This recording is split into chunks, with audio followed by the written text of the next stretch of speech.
ನಿಂದ ಆನಂದ ಇಂದು ನಾ ಕಂಡೆನು. ಈ ನಿನ್ನ ಸ್ನೇಹವನ್ನು ಇನ್ನು ಎಂದೆಂದು ಬಿಡೆನು.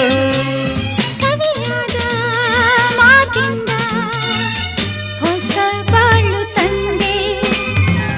ಬಯಸದ ಬಳಿ ಬಂದೆ, ಬಯಕೆಯ ಸಿರಿ ತಂದೆ, ನಿನ್ನ ಅಂದಕ್ಕೆ ಬೆರಗಾದೆ.